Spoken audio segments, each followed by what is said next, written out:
जय दुर्गे जय दुर्गे जय दुर्गे जय दुर्गे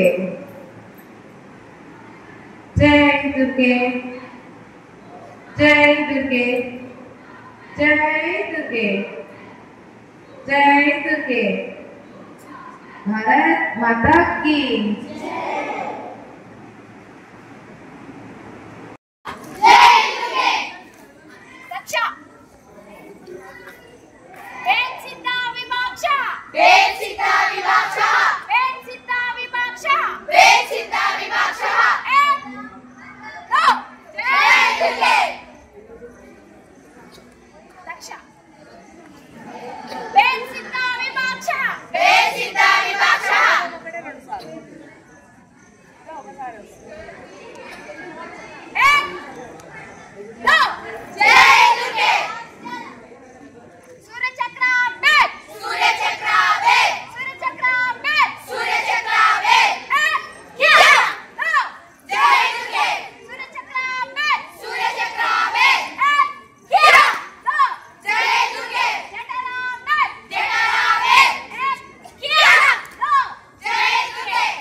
नियुद्ध प्रकार एक नासिका सूर्यचक्र जठारा गद एक साथ एक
సొంతంగా ఒక మగవారి సహాయమే కావాలి అని లేకుండా మనకి మనం ధైర్యంగా ఎలా ఎదుర్కోవాలని మీకు కర్రసాము, కత్తిసాము, ఇంకా యోగా ఇలాంటి విద్యలను కూడా నేర్పించడం జరిగింది.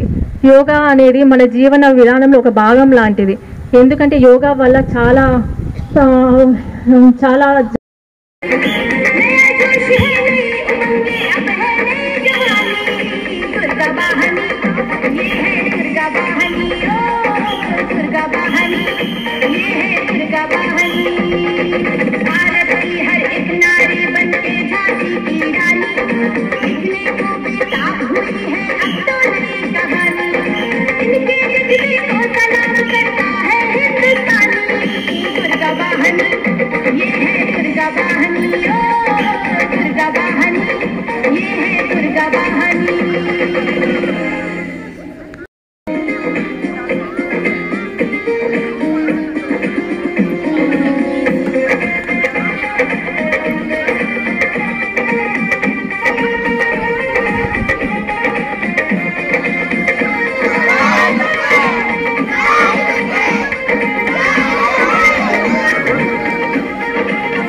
వికలాంగకోటి బ్రహ్మాండ నాయకుడు ఆత్మశాంత రైతుడు అడిగి వైకుంఠం. ఈ వైకుంఠం నుంచి వచ్చేసి అడిగిదానికి వచ్చినటువంటి పవిత్రమైనటువంటి శనివారం రోజు, ఓంకారం పుట్టినరోజు, శంకు చక్రాలు పుట్టినరోజు, ఆంజనేయ స్వామి పుట్టినరోజు ఉన్నటువంటి ఈ శనివారానికి శనివారం రోజున ఇక్కడికి వచ్చినటువంటి మన దేవస్థానం అధ్యక్షుడు శ్రీ రామలింగారెడ్డి గారు, అలాగే ఇక్కడ పూజారి గారు శ్రీ నంద్యాల పార్థసారథి గారు, ఇక్కడ వచ్చినటువంటి భక్తాదులందరికీ నా హృదయపూర్వక పెద్దలందరికీ నా హృదయపూర్వక నమస్కారాలు.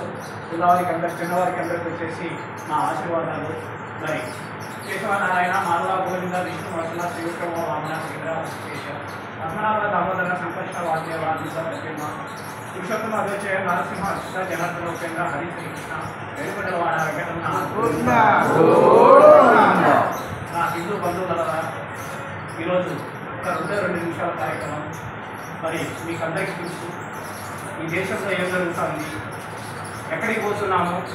మరి ఈ దేశంలో పుట్టిన మతం కాదు, ఈ దేశంలో పుట్టిన వాళ్ళు కాదు, ఎక్కడి నుంచి వచ్చేసి మన దేశంలో ప్రవేశించి అయోధ్యలో వచ్చేసి శ్రీరామచంద్రుడి రామాలయాన్ని పడగొట్టి మరి వాళ్ళ మసీదుని కట్టుకున్న వాళ్ళు ఈరోజు వచ్చేసి ఆ మసీదు పెద్దాన్ని మళ్ళా మనం రామాలయం కట్టుకోవడానికి కనీసం అంటే 500 సంవత్సరాలు పట్టింది. మన పెద్దలు వచ్చేసి అంటే మన హిందూ భక్తులందరూ వచ్చేసి ఎంతోమంది వేల దూరాలు వచ్చిన వాళ్ళు వచ్చేసి ప్రాణత్యాగాలు చేసేసినారు. మరి ఈరోజు వచ్చేసి ఆ దేవుడికి పోయినటువంటి మన నరేంద్ర మోడీ గారు, మరి అమిత్ షా గారు, వీళ్ళందరూ ఈరోజు ఆ ఆలయ నిర్మాణానికి మళ్ళా పునఃప్రతిష్ఠ చేస్తే ఇంకా మన అయోధ్యలో వచ్చేసి శ్రీరామ స్వామి మందిరాన్ని కట్టుకొని ఈరోజు వచ్చేసి మనం అందరం పోయి స్వామి దర్శనం చేసుకుంటాం. మరి ఏం జరుగుతుంది ఇక్కడ? ఒక ఇంట్లో వచ్చేసి మనకు ఒక రూమ్ అనేది ఉంటే ఇంకా పూజా మందిరం ఉంటుంది, పూజా మందిరం ఉంటే ఇంకా దేవుడు ఉంటాడు, దేవుడు ఉంటే ఇంకా మనము పూజ చేసుకొని దీపారాధన చేసుకొని టెంకాయ కొట్టుకొని మన శక్తి మీద వచ్చేసి స్వామికి ప్రసాదం మనం చేసుకుంటాం. గత నెలలో వచ్చేసి జమ్మూ కాశ్మీర్లో మన హిందువులందరూ వచ్చేసి అక్కడికి విహారయాత్రకు పోతే కనుక అతి దారుణంగా 25 మందిని వచ్చేసి మన హిందువులను చంపారు. అందులో నీచంగా సరైనపడేసి వీళ్ళు హిందూ వాళ్ళు ముస్లిం అని వాళ్ళు చేసి ఒక దంపతులు వచ్చేసి ఆ రోజు పెళ్లి చేసుకున్న తర్వాత వచ్చేసి అక్కడ విహారయాత్ర పోతే ఇంకా అక్కడ ఏం జరిగిందంటే కాళ్ళు పట్టుకున్నా కానీ వాళ్ళందరూ పోతున్న అమ్మాయి పడుతుంది. మరి చూస్తూ ఉంటున్నామా? మనకనేది వచ్చేసి ఒక ఇది లేదా, ఒక సంకల్పం అనేది లేదా, అన్నీ మనం చూస్తూ ఊరుకుంటామా? చూద్దామా? చెప్పండి, మీరే చెప్పండి. లేకపోతే ఇంకా దానికి ఏమన్నా ప్రతీకారం ఏమన్నా చర్య ఏమన్నా ఒక హిందువులుగా పుట్టిన దానికి ఏమన్నా కొంచెమన్నా మనం స్పందించుదామా? ఆ సీము రక్తము రోజుకి మనకు ఉన్నాయి కదా, కొంచెమన్నా ఉన్నాయి కదా. మరి ఎందుకు ఇంత ఆవేశంగా చెప్పి చేసి ఒక 6 నెలల నుంచి వచ్చేసి దేవాలయాలకు పడిపోయి నేనేదో గానగండి కాదు, లేకపోతే ఇంటికి కాదు, భజన చేసే భక్తులు వస్తారు, కేవలం బతుకున్న వాళ్ళు స్వామి మీద బతుకున్న వాళ్ళు వస్తారు. ఆ స్వామి యొక్క భక్తులకు వచ్చేసి దేవాలయంలో ఒక ప్రతిజ్ఞ అనేది చేస్తున్నాను. ఎందుకంటే కనుక ఇక్కడ గాలి పిచ్చి ఇక్కడ అన్నం తిని ఇక్కడ సంపాదించుకొని ఎక్కడో వాళ్ళకు వచ్చేసి గొంతు పాడతా మరి ఈ ఇట్లాంటి దుర్మార్గమైన చర్యలకు పాల్పడి చేస్తున్నారు. మరి ఈరోజు వచ్చేసి ఒక దీక్ష మనం తీసుకుందాము. ఇక్కడికి వచ్చిన వాళ్ళందరూ ఈరోజు వచ్చేసి మనం కేవలం ఇక్కడికి వచ్చిన వాళ్ళ దాదాపు 70 మంది పక్షులు వచ్చేసి 50 సంవత్సరాలు దాటిన వాళ్ళు. మరి ఆ పాపం తీసుకొచ్చిన వాళ్ళు అమ్మాయికి వచ్చేసి మనందరి తరఫున, ఎందుకంటే వీళ్ళందరికీ చిన్నపిల్లలకు వచ్చేసి ప్రత్యేకంగా మన తిరిగి తరఫున ప్రత్యేక ధన్యవాదాలు తెలుస్తున్నాను. ఎందుకంటే ఇంకా మనం ఏం చేసినా 15-20 ఏళ్ళు చేసేస్తాం. గోవింద అనే వాళ్ళని నాకేం చేస్తాం. అదే చిన్నపిల్లలకు మధ్య కార్యక్రమాలు, మన సత్సంగాలు, మన పూజా విధానము, మన సంప్రదాయం అంటే ఏంటి, మన విధానం అంటే ఏంటి, మన దేవాలయాలు అంటే ఏంటి, మన ఆచార వ్యవహారాలు అంటే వాళ్ళకు మన నేర్పే దేశానికి ఎన్ని సంవత్సరాలు ఉపయోగపడతారు? ఆ అమ్మాయికి నేర్పితే 50-60 సంవత్సరాలు దేశానికి వాళ్ళు. మరి ఇట్లాంటి మన దేశంలో ప్రవేశించి మన గాలి పీల్చుతూ మన సంపాదనతో బతికేటువంటి అన్ని మతస్థుల దగ్గర వచ్చేసి మనం చేయాల్సిన పని మనం ఏంటంటే కింద ఒకటి వచ్చేసి పవిత్రమైనటువంటి మన ఈ శివాలయంలో వచ్చేసి స్వామి ఒక దీక్షకులు మనం చెప్పేస్తున్నాం. స్వామి ఆంజనేయ ఈ దేశం యొక్క సనాతన ధర్మం కోసం మేము మా పండుగలకు పండ్లు, పూలు, కాయలు, నిత్యావసర సరుకులు కేవలము మా హిందువుల దగ్గర మాత్రమే అని మీకు పూజకు సమర్పిస్తాము. కాబట్టి మీ యొక్క ఆశీర్వాదంతో మా దీక్షను నెరవేరుస్తారని మేము మిమ్మల్ని సదా మనస్ఫూర్తిగా కోరుకుంటూ మా తోటి హిందువులకు ఒక్కొక్కరము 10 మందికి ఈ విషయాన్ని తెలియజేసి ఈ దేశం యొక్క సనాతన ధర్మాన్ని కాపాడుకుంటామని మీ ముందు మనస్ఫూర్తిగా వేసుకుంటూ ప్రతిజ్ఞ చేస్తున్నాము.